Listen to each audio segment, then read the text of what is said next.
Whether you're looking for answers to specific life questions or simply hoping to become the best version of you possible, welcome to the Mental Breakdown and Psychreg podcast, where we offer insight, information, and strategies based upon research and years of practice as psychologists. So sit back, have a listen, and get connected with our hosts, Dr. Berney Wilkinson and Dr. Richard Marshall. Welcome back, Richard. It's Saturday. I'm glad you January 20th. Because I always ask, what day is it? I know you. I was anticipating your needs. We'll explain that someday, why I need that prompt. That's right. But we're recording a different show today than we thought we were going to be. Because we were hoping to be able to interview Dr. Andrew Lane from the University of Wolverhampton in the UK. But he had he had a trip, and he was away, and then trip. Yes, so we weren't able to interview him to sort of get his perspective on some things as it relates to sports psychology, which is what we were talking about throughout the course of this week. And we learned this just a few days ago, that we weren't going to be able to interview him because he's traveling. I guess he's traveling. He's taking a summer holiday, actually. Well, it's not summer. Yes, it is. Where he's going. He's going to New Zealand. The Australian Open is being played this week, and the temperatures are over 100 in Australia. And the court temperature reaches 130 degrees. That's warm. Fahrenheit. That's warm. Yeah. So he's taking a summer holiday. Yeah. If he's going to New Zealand. Yeah, he's down in New Zealand. So we're still going to interview him because we really want to get his insight on pushing yourself and helping people learn ways to sort of move beyond discomfort and pain when you're training for something or when you're trying to build some new skills. I really like his approach. Yeah. Because most of us reach those plateaus and we sort of stay at that level. And he said, no, you have to go to the next level. Right. Don't be afraid of injury. Don't be afraid of pain. It's okay. Right. You're going to experience some discomfort, but you have to keep working at it. Right. Mm-hmm. Now, speaking of reaching a plateau. Well, yes, but I began to say, I didn't mean to. Well, no, I meant to interrupt. I really did mean to interrupt you. When we learned that he wouldn't be able to be on the program, we started to discuss other topics other things that we might be able to talk about today, and it suddenly dawned on us that we're more than halfway through January, about 3/4, yeah, and it got us to thinking about, I wonder what's happening with all those resolutions we talked about, because in December we talked about how to prepare correctly for your New Year's resolutions. Yeah. And we spent almost 2 weeks talking about that. Right. And then it occurred to us that, hey, we're into December. I wonder how it's going with the resolutions. Yeah. And what did we discover? We discovered some hiccups. Can we call them hiccups? I'm having a hiccup. You're having a hiccup. Yes. Yeah. So we're going to talk about... We're just kind of doing a resolution goal checkup today. That's our title, right? Resolution goal checkup. That's right. We're just checking in, see how everybody's doing. I'm getting very uncomfortable now. Uh-huh. So, do we want to talk about the goal specifically? You can. So you had a goal. I had a goal. You have a goal. It's still your goal. I do. Mm-hmm. You have a goal. And one of the ways that we were working towards accomplishing that goal is we were walking several days a week. Right. And we were making some decisions about eating food and all that kind of stuff. Mm-hmm. So, what was it, last week? We started, we started in November. That's right. We started in November. So we did November and December. Yeah. Even though it was cold. Right. We soldiered through that. Right. And got into January, still doing well. Right.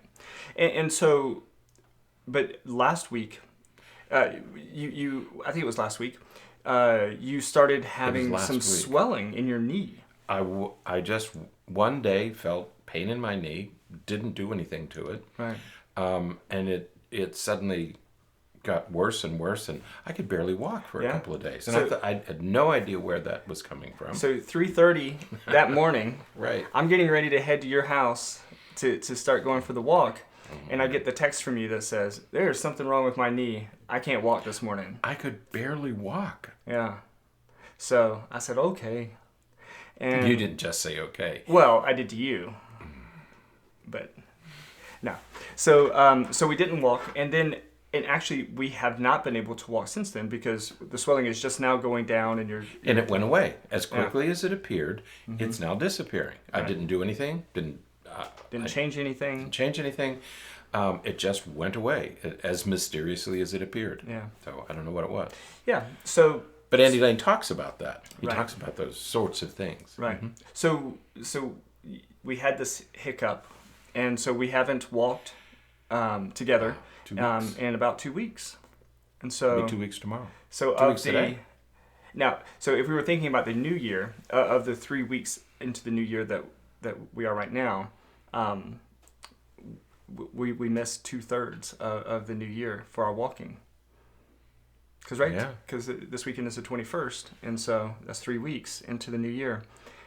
So we have to reorient, get everything back to where it's going. Well, you and I started in November. In November, right? So I had surgery on my hips a year and a half ago, and I needed to really increase my exercise. Right. And so we decided to begin with walking. We did real well in November, December. I met with a cousin of mine in January. We're about the same age and dealing with the same kinds of issues. And we decided to sort of team up, right. help each other, keep track. That was probably it was near the holidays, maybe the first week of January. Yeah. And he and I resolved that this was going to be the year that we were going to take care of it. We have both fallen. We have both become part of the 92%. Right. Yeah. But both of us admit. I mean, we're communicating with each other daily, and we both admit that we're part of the 92% who fail. 8% succeed. Right. And so I looked all this stuff up, and I found out that by January 15th, 71% have already failed. Yeah. By January 15th, well, it's January 20... Well, this is going out to January 20th. 20th, right? So it's January 20th. So by January 15th, because when we were putting all this together, by January 15th, 71% have already lost their enthusiasm and aren't on track to achieving their goals. Right. It's amazing. And I'm part of that 71%. You are. At about that time. Right. So lo and behold. Yeah. So very sheepishly, I admit that I am part of the 71% instead of the 8% who succeed. Right. Now, on the other hand, well, first off, I'll say that yesterday was the first day that I didn't meet my workout goal for a day, because it was cold. And I didn't get home until late. It was cold by northern standards yesterday. Right, and so I didn't get home until late, and there was just no way. And I'm actually doing a 5K on Saturday morning. Oh, that's right. And I was like, you know what? I don't want to go out and risk getting injury or anything like that when I have a run coming up. So, well, actually, the day that this goes out is the day that I have my Today's my the run. day, So right? It was Thursday night that I didn't go. So I missed that day, but I've kept up with that. But the other goal that we talked about when we were talking about our New Year's resolutions was our professional goal of writing more and producing more. And we're on top of that one. That is going okay. We've posted a couple of articles through medium.com. We have and almost just wait until next week. Next week is the big week because that's right. What was promised in December will be delivered in January. So by next week, part 2 of our parenting book will be out. If I'm a student, K-12 student, I'm getting an F because I have completed 50%. No, I would. If I was your teacher, I would be much more gracious than. No, but I've completed one of 2. Goals. Right? Oh, yeah. I had a health goal. Yeah. Okay. And I had a writing goal. Right. We're on track with the writing goal. Mm-hmm. Failing with the health goal. Well, let's say you got a 33% on the fitness goal or the exercise goal, because you did one of the 3 weeks that we've had so far this month. So you got a 33%. So, if you have the 50% from the writing and 33%, hey, you're Okay, so if I achieved one of two, that's 50%. Uh-huh. So that's an F. Okay. But if I'm a baseball player, I'm batting 500. You're batting 500, and you are in the big leagues. I'm getting a huge multi-million-dollar bonus because I'm batting 500. That's right. So depending on, it's all a matter of perspective. I have to get back on track, and I do. I am guilty. I made the very mistakes that we advised everybody not to make back in December when we were talking about resolutions. Right. And so now I need to get back on track. So if you also have fallen, if you're behind, if you're falling behind, if you're losing your enthusiasm, we really want to talk to you today because it's happening to 71% of us. Right. So 3 out of 4 are falling off. Absolutely. So let's get back on. Yeah. Okay, we have 350 some days to go. Oh yeah. Right? So there's plenty of time left. Yeah. Let's get back on, and so we want to talk today about how you can get back on track to achieve those goals that you set. Absolutely. And to do that, we're gonna pull some stuff from a blog post from a website called The One Thing. Right. And in this, he writes about just that: how to get back on track with your New Year's resolution goals. And he offers some pretty good. It's sound advice, and it's easy to follow. Okay. Obviously, we're not the only ones to whom this has happened. Right. And so this is really good advice. It's what I'm going to do starting today to get back on. Right. So let's talk about, and this is where that 71% that you were talking about, this comes from, is that by January 15th, 71% have already fallen off the wagon, right, so to speak. So just a few strategies. The first thing is that you may be one who, as you were doing your resolutions, you had a list of 4 or 5 things that you wanted to do. And so, again, by now, maybe you have, maybe you're not quite batting 500. Maybe you're at 20% or less. And that's exactly the mistake that I made because we were walking. I wanted to reduce my waist size. I wanted to reduce my weight, my body mass. Right. I wanted to change some foods that I was eating, some times that I was eating. Right. I eat more at night than I should, like many of us. And so all of a sudden, I realized that I had 5 things going, and I really wasn't doing any of them very well. Right. Okay. So I made that mistake. So his strategy is to narrow it down just to one. Right. Just focus on one thing for now. Right. All right. So for you, it may be what you're eating, or it may be our walks in the morning, or it may be any one of those things. But just pick one of those to focus on for right now. Right. Right. And to as a way to get back on track and get the things rolling again. And I have to make that decision this weekend because I'm not sure which one I want to change. I'm not sure that I can keep up with the walking. I'm a little bit afraid to do that. So I'm thinking my son and I might join a gym. And if we join together, we keep each other on track. I might join a gym. I might change some eating. But I do have to choose, and I'm going to do that this weekend. I'm going to choose one thing to work on. Yeah, just choose one. Right. The second thing he talks about is sometimes easier said than done, but is to strengthen your willpower. Right. That's tough sometimes. Let's be honest. And he says that one of the mistakes we make is that we rely on willpower rather than a plan. Right. Okay. And that makes, because that's what I was doing. And I darn it, I made that mistake. And I knew I shouldn't have, but I did. You can't just rely on willpower. Well, you've got to have a plan. And I think that the other part to that is, because what we tried to build into it was that we were walking together. Right. The problem was that I wasn't able, because the problem was physical, because the problem was with your knee. Right. Me being there or any type of motivation that I could provide wasn't sufficient because you were you were in discomfort and you couldn't. It wasn't a matter of getting me out of bed or waking me up or making sure I showed up. Right. Yeah. So I was there for that piece, but as you said, you had 5 other goals, or 4 other goals, and I wasn't a part of those because I'm not there with you in the evenings for what you eat or those decisions. So, yeah, when you try to rely on willpower for some of those things, it's really tough when you're faced with life. And he makes another good point that willpower is a finite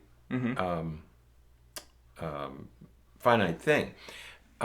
It's like inhibition. Right. We've talked about that on podcasts, that you have an allotment of inhibition every day. Right. And it's easy to be on a diet. It's easy to it's easy to do that early in the day. But as the day wears on, you use up that daily allotment of inhibition. Right. He says you use up your daily allotment of willpower, and you have much less willpower at night than you do in the morning, which is absolutely true. Right. I have all the willpower in the morning that I need. Yeah.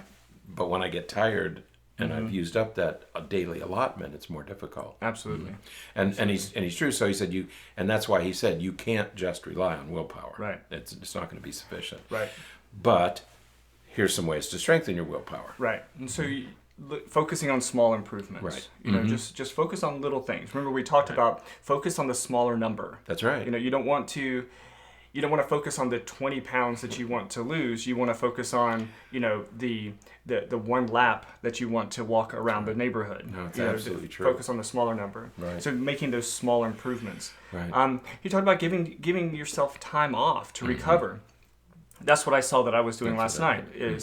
I didn't want to push too far, because then if there is an injury or something, then I'm going to lose more time. Right. So I took last night off because of the weather and because of the upcoming run.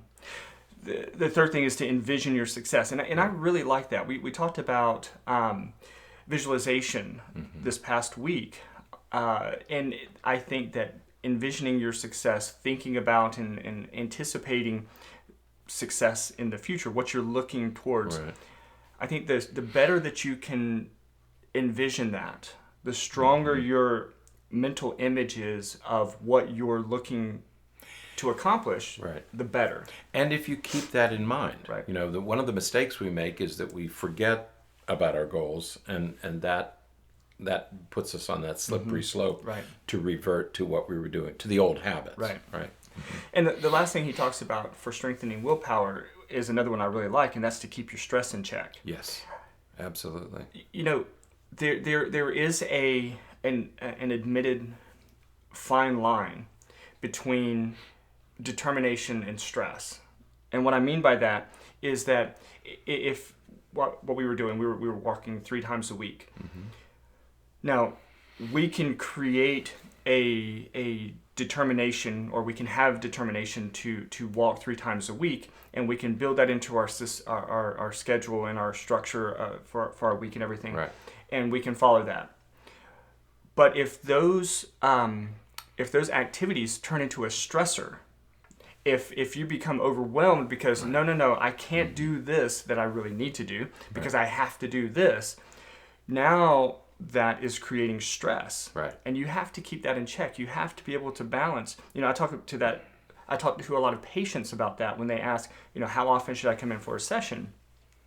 And I can't say always. I tend to leave that up to the patient. Yeah. Because if coming to a session creates stress because it's time off work or time out of school or financial issues or anything like that, if coming to see me becomes an additional stressor, well, the work we're going to do is going to be much more difficult to be successful with, but 2, it's not sustainable. Right. You can't continue it if it's a stressor. Right. That's right. So you have to keep that in check. That happened to me with physical therapy. I was supposed to do physical therapy, but they wanted me to do it 3 days a week. I just couldn't do it. Right. I mean, it would have overwhelmed my entire week. Well, the time, the financial obligation to it, the physical impact of it, So I just finally had to say, I just can't do this often, so I had to make some changes in it. Right, right. Yeah.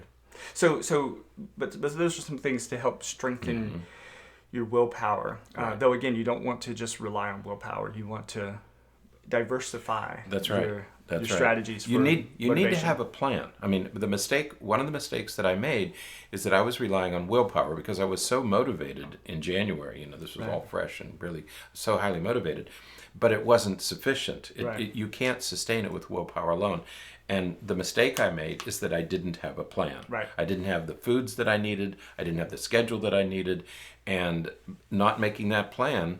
Eventually it fell apart because willpower wasn't enough, especially when I was tired. Right. And I think you and I and a lot of people fall into the basket of folks who struggle too, because if you have some of these goals, but others in the house don't have those goals, right, then that means that I hate using the word temptation. Mm-hmm. But there are tempting things there because you're trying to eat healthy, but if everybody else is eating cakes and pies and all that kind of stuff, and it's really difficult when that stuff is around, and it requires so much willpower. That's right. If all that stuff continues to be brought into the house, if I was alone, this would be much easier because I would have only certain foods in the house. Because you could control more. Right. Yeah, and that's a way to overcome willpower, to strengthen willpower, or to sort of subsidize willpower is through exerting control. That's right. It's just that when we have families, we can't always exert that much control. That's right. If I have a weakness, ice cream or chocolate or any baked goods or whatever it might be, if they're not in the house, I'm not going to get dressed and go out at 8:30 at night to get one. Yeah. I mean, if you did, that would be a different problem that we'd be dealing with. That's true. That comes under a different category of problems. But you don't. You're not going to go out and get something. Right. Okay. But if it's there, if all you have to do is get off the sofa and go into the kitchen, then you'll do it. Yeah. Right. So this is about strengthening your willpower. Right. Okay.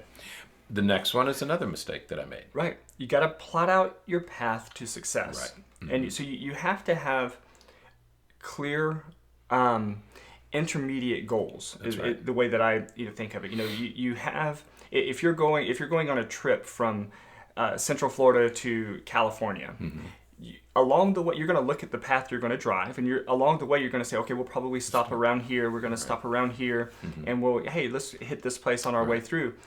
You're going to have these benchmarks that you've got to hit on that long drive. I don't know why I said California. Well, and you and I did that. We decided we would walk Monday, Wednesday, Friday at this time, and we stuck to it. Right. And once we got into the habit, it just became part of our routine. Right. Now I'm out of that routine.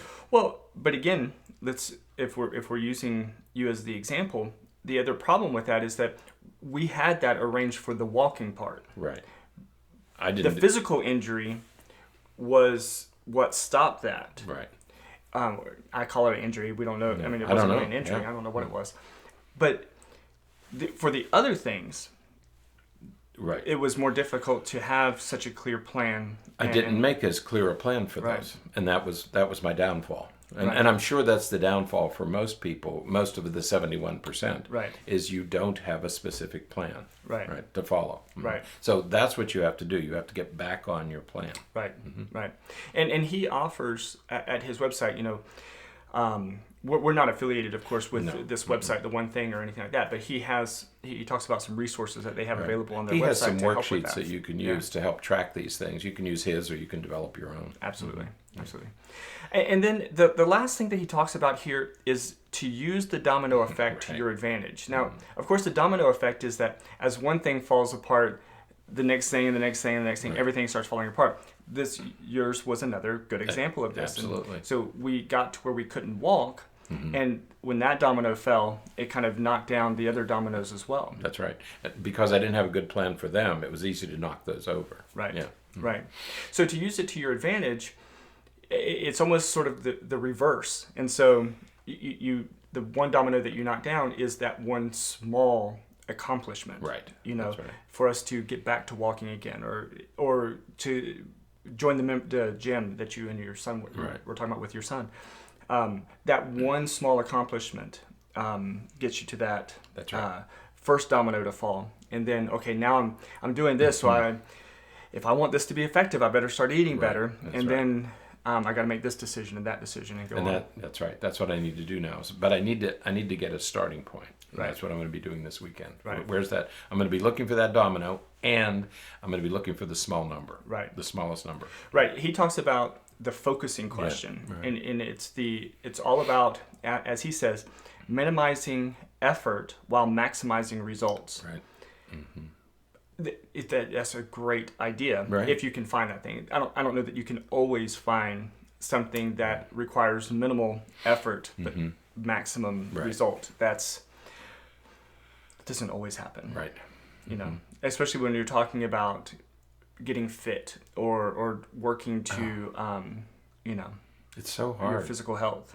But I understand now why people struggle with exercise, because it is hard to get started. If you haven't exercised for years, there are people who haven't really exercised for 15 or 20 years. Absolutely. It is really hard. We acknowledge that. This is really hard to do. Yeah. But if you start small, make these little accomplishments, that's really the most effective way to do it. Yeah. Yeah, absolutely. Absolutely. So so look for the little smaller number, right? And get help, recruit support for the different aspects of your goal. Find somebody you're not afraid to admit how much you weigh or what your waist size is or how much you want to lose. We all have at least one person we can confide in. Yeah. Right? So. Yeah, I'm so proud of my daughter. She has been the person that goes, because we would walk in the morning and then I would often walk or jog or something in the evening. And my daughter has decided that she wants to get back into it. And so she and I have been going in the evenings. Yeah, because she was going for a while. Yeah. And so she started going with me in the evenings. And she, in just the couple of weeks that we've been doing it, she's, been very happy with what's been changes she's seen for herself and everything. Excuse me. Did you sneeze? That guy wrecked his throat the other day. Did you read that? No. He blocked a sneeze. Blew up his throat. Be careful. Go ahead and sneeze. I don't mean to laugh. Yeah, but how does that happen? I didn't see that. What? The sneeze? That he blew up. Yeah, he ruptured his throat because he stifled the sneeze. Oh my gosh! And he ruptured his throat. I've heard of people hurting their back. I worked with a guy years ago who held a sneeze like that and threw out his bag. Did something. A back muscle. Yeah. Yeah, this guy wrecked his throat. See, when I sneeze, I just let it go. I'm like... I heard somebody sneeze the other day, and I thought everybody within 50 miles is going to get whatever that person had. That was a broadcast. Got to get it out. So excuse me. I apologize for that.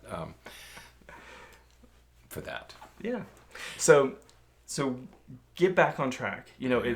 It just because you stumbled doesn't mean you can't get back on track. That's right. I should have known better, and I made all these mistakes. So don't be discouraged. We have 300, I have to do the math. 345 days? Right. So we have 345 days to go. Yeah. Right? Mm-hmm. Yeah, right. Because it's the 20th. Yeah. So we have 345 days to go. No excuses. Let's get back on track. Yep. I'm going to do it. Please hold me accountable. And remind me periodically to talk about this. And I will try to remember to keep track. Remember we talked about Jackie Gleason one time? That he got on stage on national TV with a scale and would weigh himself every Saturday night. That took some courage. I will be honest with you, and hopefully we'll keep track. But yes, hold me accountable. I will. You rest assured. All right, that's it for today. Next week, our focus for our podcast next week is going to be all about attention, parent-child relationships, because... And why is it going to be about attention? Because part 2 of our book is coming out next week. That was one of our resolutions. That's right. We will be we'll be talking more about that on our shows next week.